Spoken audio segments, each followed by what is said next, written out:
नमस्कार, मी सुनीता आणि आज आपण पाहणार आहोत एक सुंदर, हलकी फुलकी आणि हृदयस्पर्शी रोमॅन्टिक कथा.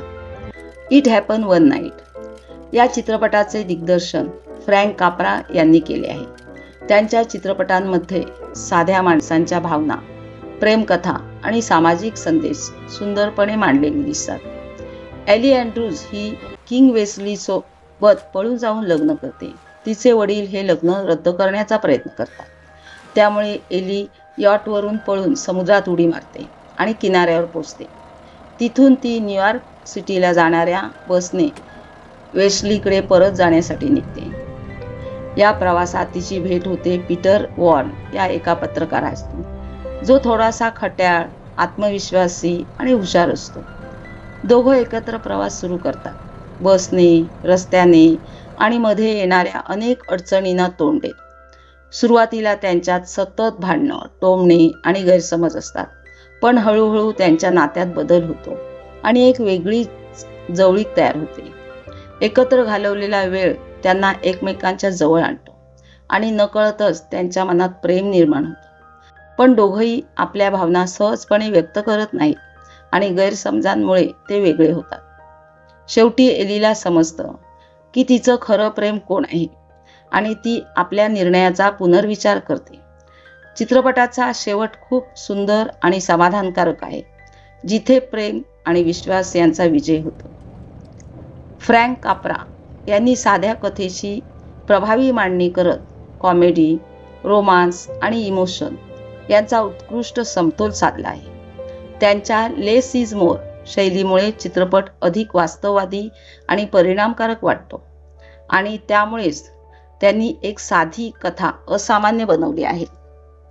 क्लार्क गेबल यांचा पीटर वॉर्न हा आकर्षक व्यक्तिमत्वाचा, चतुर, व्यवहार कुशल, परिस्थितीला पटकन सामोरे जाणार आहे. त्यांच्या संवादफेकीत नैसर्गिक विनोद आणि आत्मविश्वास स्पष्ट दिसतो. एली सोबतचे त्यांचे हलके फुलके वाद अत्यंत जिवंत आणि मनोरंजक वाटतात. वॉल्स ऑफ जेरिको सीनमध्ये त्यांनी दाखवलेली संयमिक रोमॅन्टिकता विशेष लक्षात राहते. एकूणच ग्लॅबल यशस्वी ठरतात कारण त्यांनी पात्राला ओव्हर हिरोईक न करता वास्तववादी आणि सहज रिलेटेबल बनवलं आहे. कलोंडे ते कॉलबर्ट यांनी एलीचा प्रवास अत्यंत सुंदरपणे साकारला आहे. सुरुवातीला ती स्पॉइल, हट्टी आणि प्रिव्हिलेज वाटते, पण प्रवासात तिचा भावनिक बदल स्पष्ट दिसतो. तिचा अभिनय हा स्ट्रेंथ आणि व्हल्नरेबिलिटी यांचं सुंदर मिश्रण ठरतो. या चित्रपटातील सर्वात लक्षात राहणारी दृश्य हीच आहेत. एली पाय दाखवताच गाडी थांबते असा हीच हायकिंग सीन मजेशीर आणि बोल्ड आहे. वॉल्स ऑफ जेरिकोमध्ये पीटर चादर लावून दोघांमध्ये सीमा ठेवतो. त्यातून सूचक रोमांस दिसतो. गुप्तहेरांना फसवण्यासाठी एली आणि पीटर नवरा बायकोसारखं भांडण केल्याचं नाटक करतात. बसमधील गाण्याचा सीन त्यांच्या बॉन्डिंगला अधिक घट्ट करतो. तर मोटेलमध्ये एली प्रेम व्यक्त करते, पण पीटर मागे हटतो. हा एक भावनिक क्षण ठरतो. शेवटी चादर खाली पडून दिवे बंद होतात, ज्यातून दोघं एकत्र आल्याचं सूचक दर्शन घडतं. या सर्व सीनची खासियत म्हणजे ते मोठे ड्रामॅटिक नसून लहान, नैसर्गिक आणि लक्षात राहणारे मोमेंट्स आहेत. त्यामुळे हा चित्रपट आजही टाइमलेस वाटतो. या चित्रपटाचं शीर्षक ते एका रात्रीत घडलं.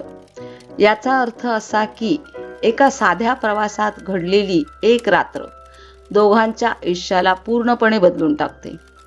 इट हॅपन वन नाईट हा चित्रपट 7व्या अकॅडमी अवॉर्ड्समध्ये नामांकन मिळालेल्या सर्व 5 ऑस्कर पुरस्कारांवर विजय मिळवणारा पहिला चित्रपट ठरला.